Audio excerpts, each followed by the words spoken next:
Fala aí galera, eu sou o Felipe Santos aqui do canal Futebol de Botão. Hoje é dia de falar sobre o dia de Copa do Mundo que nós tivemos. Eu sou o terceiro dia de Copas do Mundo, né?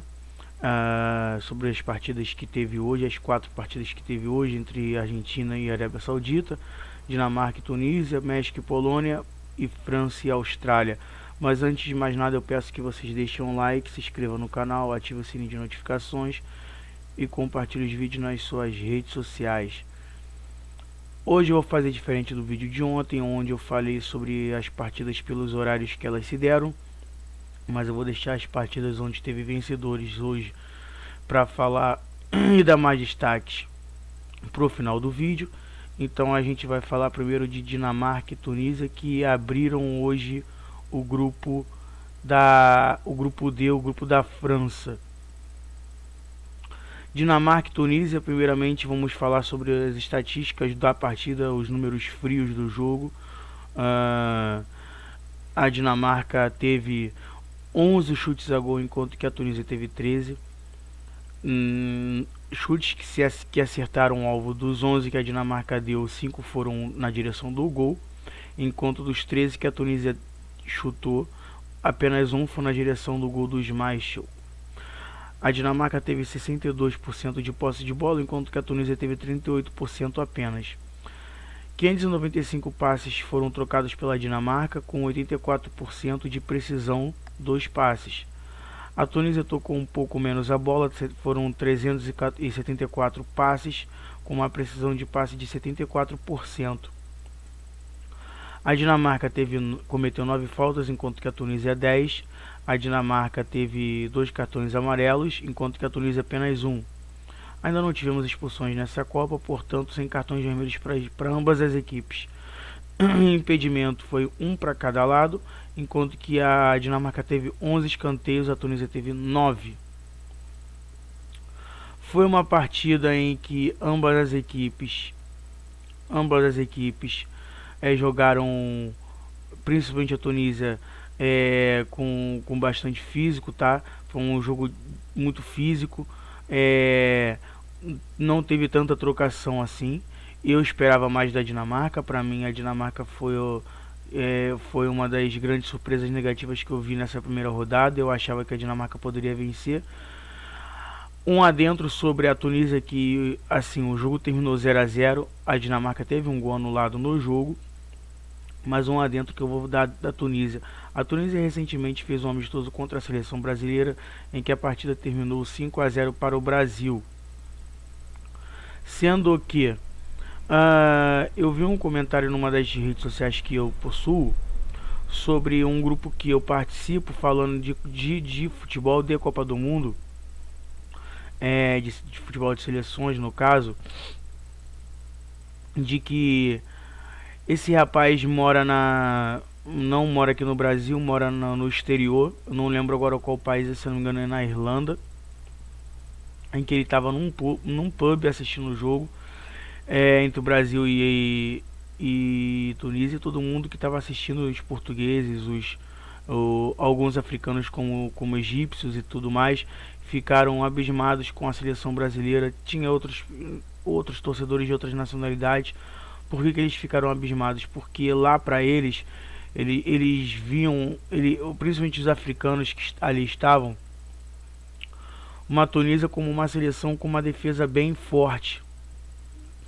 Tanto é que ela defensivamente hoje ela foi praticamente que impecável. Sofreu o gol, mas o gol foi muito bem anulado, porque tinha impedimento na jogada assim. Porém conseguiu anular muito bem os avanços da Dinamarca, tá? Uma marcação muito forte. Então o que acontece, o que eles passaram foi como é que a Tunísia tomou 5 gols do Brasil, sendo que a Tunísia quase não sofre gols. Então se deu ao jogo de hoje. Eu fiquei com isso na cabeça quando eu estava assistindo o jogo, e realmente a Dinamarca não conseguiu, apesar dos 11 chutes que deu ao gol, sendo 5 no alvo, a Dinamarca não conseguiu furar a defesa da Tunísia trabalhando a posse de bola. O Delaney saiu machucado, mas eu acho que ele não faria grande diferença se continuasse em campo, tá?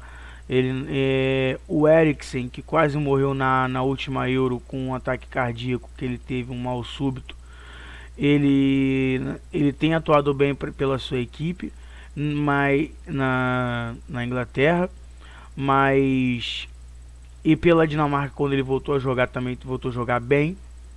Sendo que na partida de hoje eu vi o Eriksen muito apagado na partida, sem conseguir construir muitas jogadas. É verdade que ele deu um chute perigoso ao gol já no segundo tempo, na metade pro final da segunda etapa, obrigando o goleiro tunisiano a fazer uma bela defesa, uma boa defesa, uma defesa bonita por sinal. A Dinamarca jogou bola na trave em lance de cabeceio, mas a Dinamarca não foi eficiente, a Dinamarca não conseguiu criar oportunidades, chances claras, diferente do que eu esperava que acontecesse pela seleção da Dinamarca, que vem jogando muito bem. Ainda assim, o que me mostra nesse jogo é o que eu vou falar depois e vou dar destaque para o jogo entre França e Austrália, que se Dinamarca e Tunísia, se a Tunísia jogar no nível em que jogou, dificilmente vai ser vazado na primeira fase dessa Copa. Por que eu digo isso? Porque a Tunísia, se vencer a Austrália e a Dinamarca conseguir vencer a França na segunda rodada, a França vai precisar furar esse bloqueio tunisiano. E pelo que a Tunísia demonstrou hoje, não vai ser tão fácil, apesar do placar que a França teve contra a Austrália na partida de hoje. Mas eu vou deixar para falar da França um pouco mais tarde na frente no vídeo. Eu vou dar um pouco maior de destaque para a França, é claro, pela vitória que a França teve na partida de hoje. E para resumir bem curtamente essa partida, foi isso que aconteceu entre Dinamarca e Tunísia.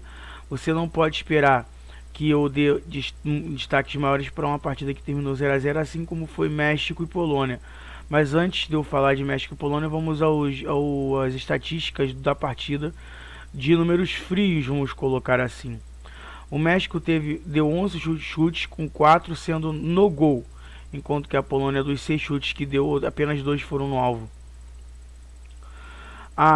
O México teve 61% de posse de bola, enquanto que a Polônia teve apenas 39%. O México trocou 488 passes no jogo, enquanto que a Polônia trocou 322. A precisão do passe do México foi um pouco melhor do que o da Polônia, com 83%, enquanto que a Polônia acertou 70% dos seus passes. Digamos que foi meio parelho em números essa partida, tá? O México cometeu 14 faltas e a Polônia 15. Tivemos 2 cartões amarelos no jogo para o México e 1 para a Polônia. Tivemos 3 impedimentos para o México e nenhum para a Polônia, enquanto que o México teve 6 escanteios cobrados, enquanto que a Polônia a Polônia teve 5, um a menos que o México. O que eu posso destacar desse jogo foi que, apesar da superioridade mexicana na partida, o México não conseguiu traduzir isso em finalizações perigosas ao gol polonês, tá? Eu não vi nenhuma jogada bem trabalhada do México, a não ser no primeiro tempo num chute que o Chesney jogou a bola para escanteio. No segundo tempo o México não teve grandes oportunidades, assim, vamos botar assim, de oportunidades claras para tentar chegar ao gol. O México trocou bastante passes para a equipe que tem, mas sem objetividade, a verdade é essa. Enquanto que a Polônia procurava um jogo mais físico, um jogo mais pegado, mas não conseguia chegar ao gol com facilidade. Na única vez que chegou disputando a bola para tentar finalizar, no caso do Lewandowski, o México cometeu um pênalti. Pênalti esse que foi revisto pelo VAR, mas dava para ver em campo que claramente o atacante polonês, o Lewandowski, foi puxado claramente pelo zagueiro mexicano. E o Lewandowski teve a oportunidade de abrir o marcador da partida, fazendo seu primeiro gol em Copas, mas brilhou a estrela do goleiro veterano, que está na sua 5ª Copa, empatando com outros jogadores em número de Copas do Mundo disputadas, defendendo o pênalti do polonês, do Lewandowski, da estrela maior da equipe da Polônia. Com isso, para mim, o Ochoa foi o melhor na partida, porque o Ochoa, além de capitão da equipe, ele conseguiu orquestrar a seleção dentro de campo.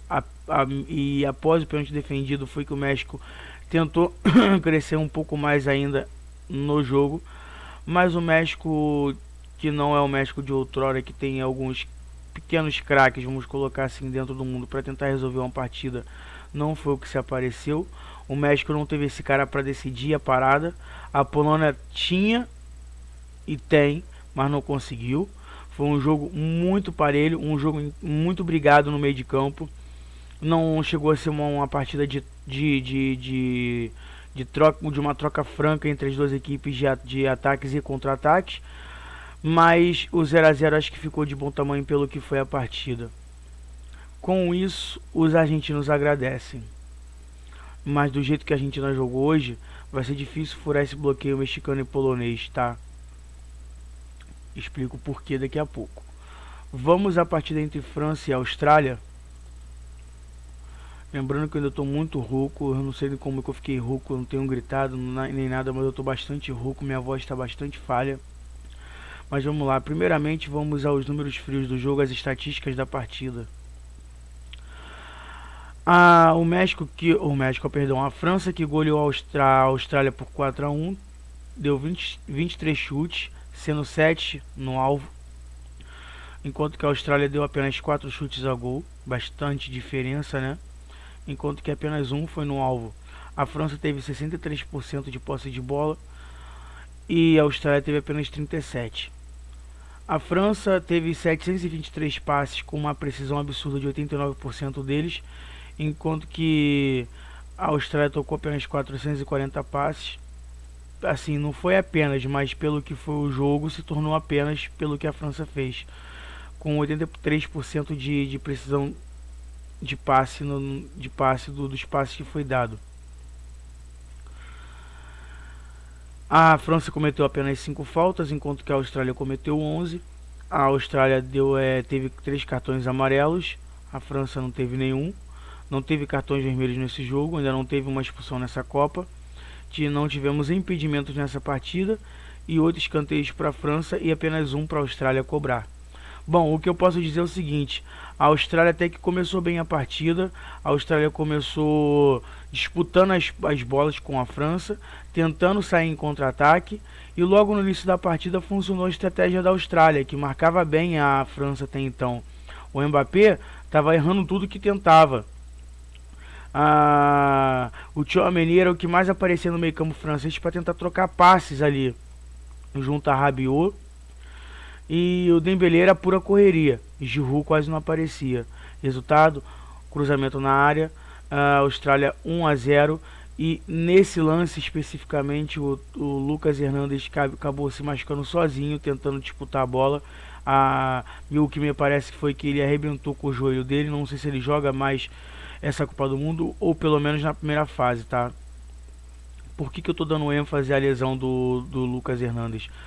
Porque com isso entrou, apesar do placar adverso para a França, com a Austrália vencendo, o que parecia que ia acontecer mais uma zebra nessa Copa do Mundo, é que a França estava perdida em campo. E aí entrou o irmão do Lucas Hernandes, o Theo Hernandes, jogador do Milan. Saiu o jogador do Bayern para a entrada do jogador do Milan. E melhorou a equipe. A equipe, apesar de tudo isso, melhorou. Porque o que acontece? O Lucas Hernandes, ele é mais um lateral construtor, aquele cara que joga por dentro. E o Theo Hernandes é aquele cara que dá profundidade à equipe, aquele que ataca mais e não constrói tanto por dentro. O que fez com que o Mbappé fosse esse jogador de jogar por dentro. Quando o Mbappé, no começo da partida, era o cara que dava profundidade para a França não estava conseguindo armar jogadas do meio para frente. Griezmann, numa partida como um todo, para resumir o que o Griezmann fez em campo, ele deu um chute no primeiro tempo perigoso e mais nada. O Griezmann, para mim, não atuou bem na partida. Mas ainda no primeiro tempo a França colocou a bola no chão, começou a tocar. Rabiot, que para mim foi o melhor em campo, fez o gol de empate num cabeceio firme no contrapé do goleiro australiano. E praticamente que em seguida, numa bela trama com o Mbappé, que não vinha até então fazendo uma boa partida e não fez um bom primeiro tempo, apesar do toque excepcional de calcanhar, deixando pro Rabiot botar o Giroud na cara do gol com um gol livre para fazer o seu gol na Copa do Mundo, já que na Copa de 2018 ele saiu em branco. Lembrando, ele fez gol na Copa de 14. Ele não fez gol e não chutou, não finalizou na Copa de 18. Com isso, a França vira o jogo, faz 2-1. E aí pronto, o time da Austrália sentiu o baque, não conseguiu mais jogar, não conseguiu mais marcar. Frisando que o segundo gol da França se deu por um erro de saída de bola da Austrália. A França marcando em cima, a Austrália não conseguiu sair jogando, foi um erro. O goleiro tentou sair jogando pelo meio, a Austrália tentou sair jogando. O lateral australiano foi tentar recuar a bola, mais pressionado, acabou cedendo a bola para a França, que na trama do ataque foi, como eu falei, Giroud acabou virando com um belo passe do Rabiot. Uma bela jogada do Rabiot também.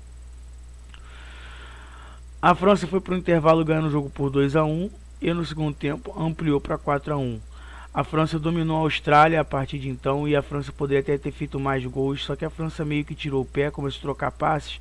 A França, o Mbappé no segundo tempo foi o outro jogador, para mim ele no segundo tempo foi um dos destaques da França como um todo. O Rabiot acabou caindo da metade do segundo tempo para frente, mas ainda assim para mim foi o melhor em campo da equipe francesa. Mas o Mbappé vale destacar que fez uma ótima segunda etapa, assim como o Giroud, que acabou marcando o seu segundo gol na partida. O Mbappé também deixou o dele. O Mbappé primeiro deixou dele para depois dar um passe para o Giroud de cabeça fazer o 4-1. O Thuram, filho do Lilian Thuram, quase marcou o quinto gol da França se não fosse uma bela defesa do goleiro australiano. A Austrália, para mim, eu já imaginava que a Austrália não venceria a França, que seria um jogo que não seria um jogo parelho nem nada disso, eu já sabia.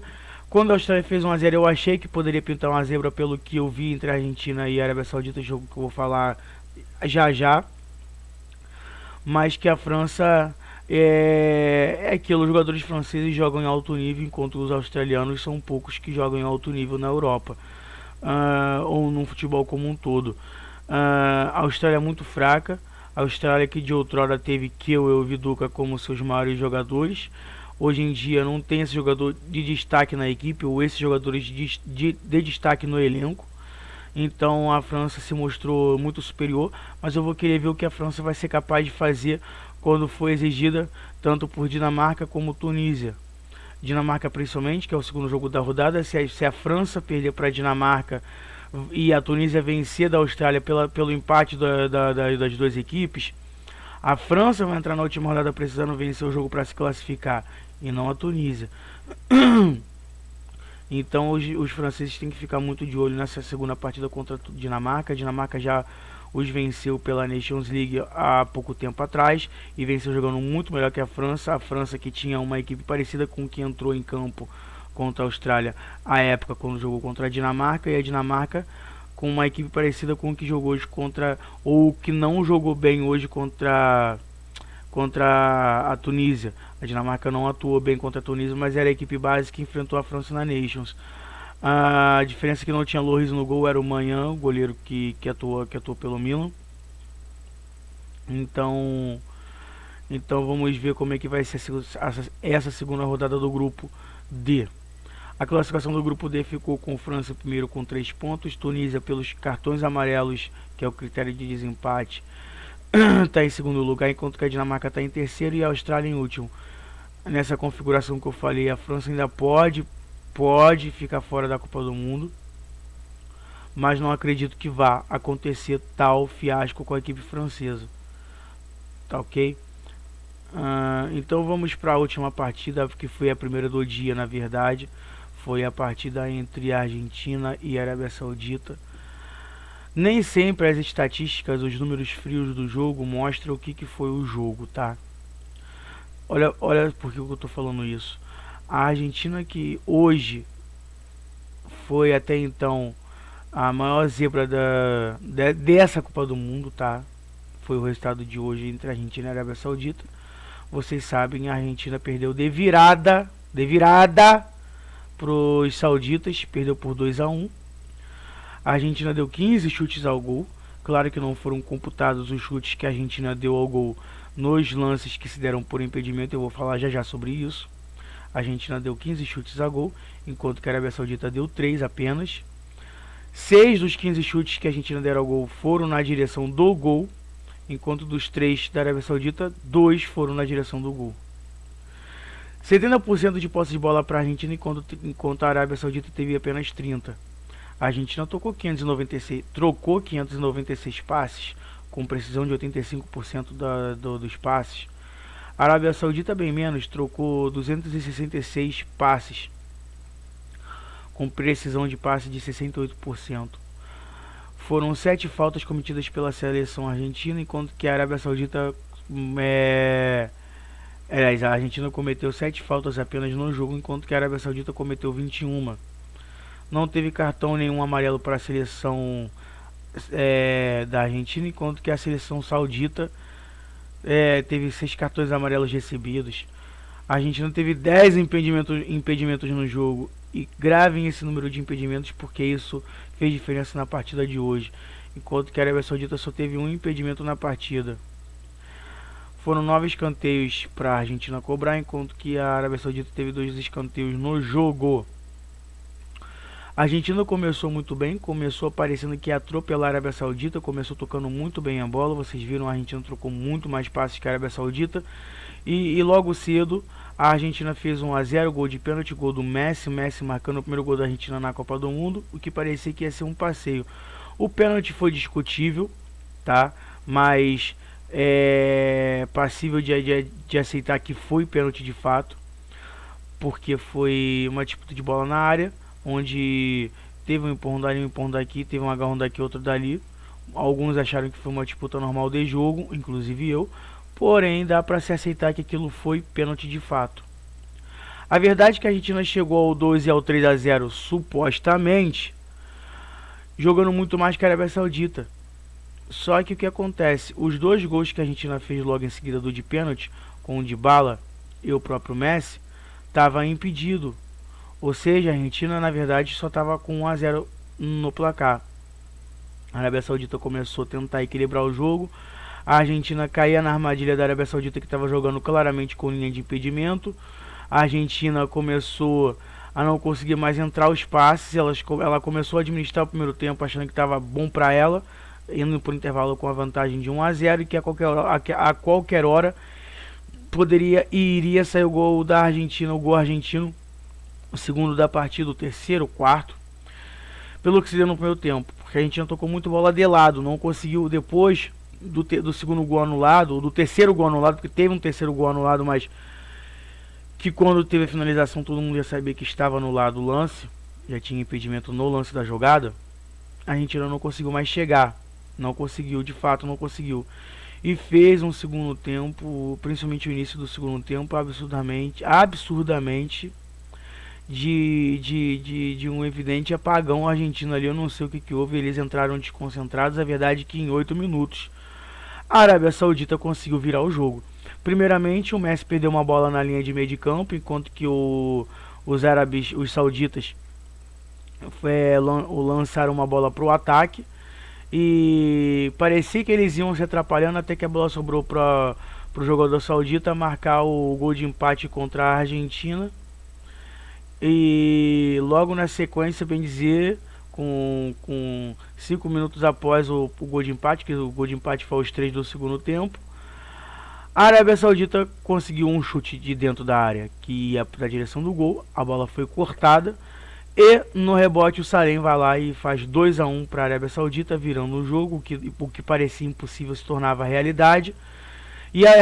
O que me pareceu não, a impressão que ficou para o mundo inteiro ver é que a Argentina não soube lidar com os nervos à flor da pele. Por que eu digo isso? Porque a Argentina sofreu o golpe, acusou o golpe, a Argentina tomou o segundo gol e não conseguia sair para jogar a princípio, até que depois começou a sentar o jogo, porque a Arábia, depois que virou o jogo, estacionou um ônibus ali no meio para trás, e a Argentina não conseguia mais furar aquele bloqueio. Tentava hora de cabeça com Dybala, hora de cabeça com Messi, mas não conseguia furar a defesa da Arábia Saudita. O Di Maria tentou várias inversões do lado direito para o lado esquerdo de trivela, com o lado externo do pé, para pegar o companheiro na infiltração para tentar o gol de empate contra a Arábia. Não conseguiu. Num desses lances em que foi até falta no goleiro, que o juiz não deu a princípio, ainda deu cartão amarelo pro goleiro saudita, o zagueiro da Arábia Saudita salvou a bola em cima da linha, o que seria o gol de empate da Argentina, que talvez seria anulado pela falta no goleiro. Mas sabe como é que é a arbitragem, né? Num segundo lance, um lance até infeliz, o goleiro da Arábia Saudita se chocou com o lateral esquerdo da própria equipe, acertando uma bela joelhada no rosto do seu companheiro, um golpe de boxe tailandês, que ele aplicou ali sem querer, querendo, obviamente, no zagueiro, no lateral esquerdo, que precisou ser substituído. O que precisou ser substituído. O Al-Sharani foi o que precisou ser substituído, porque ele teve quase que uma concussão ali dentro de campo, o nariz sangrou muito e ele foi substituído. Para vocês terem uma ideia, a Arábia Saudita, o goleiro tomou cartão amarelo, o Abdulhamid, do lateral direito, e o zagueiro Boulaye tomaram cartão amarelo também. O volante Abdullelah Al-Maoui também tomou cartão amarelo. E por fim, o autor do gol, Salem, camisa 10, também tomou cartão amarelo, enquanto que a Argentina não tomou nenhum cartão amarelo. A Argentina, o que me mostrou em campo é que o Messi, que eu não sei até que ponto aquela torção no tornozelo onde apareceu o Messi com o joelho totalmente inchado, foi problema para ele na partida. Ele não teve uma boa atuação, apesar do gol de pênalti, tá? Teve uma falta que ele cobrou muito mal, jogou muito longe do gol. A Argentina, pra mim, a defesa é fraca, com Otamendi e Romero fazendo o sistema defensivo. O Otamendi, pra mim, ele é um perigo dentro de campo, porque a qualquer hora pode deixar a Argentina na mão, visto que ele é um jogador agressivo, no sentido de machucar o companheiro de trabalho. Não gosto desse jogador como jogador de futebol, como pessoa não posso dizer nada, pois não o conheço. Achei que o Di Maria foi o melhor jogador da Argentina em campo, foi o que mais tentou alguma coisa pela seleção da Argentina. No entanto, a Argentina não conseguiu chegar ao seu segundo gol. A Arábia Saudita conseguiu uma zebraça na primeira rodada, pode estar ajudando a eliminar a Argentina na primeira fase dessa Copa do Mundo ainda. A segunda rodada vai mostrar mais pra gente o que vai vir por aí, porque por enquanto a Arábia Saudita lidera o grupo C com 3 pontos. Polônia e México empataram e estão empatados em pontos com 1 ponto cada, mas pelos critérios de desempate a Polônia é a segunda do grupo e a Argentina é a lanterna. A Argentina deu sorte porque foi empate, ou seja, se ela vencer os outros 2 jogos ela está classificada. Mas também, se perder para o México na segunda rodada,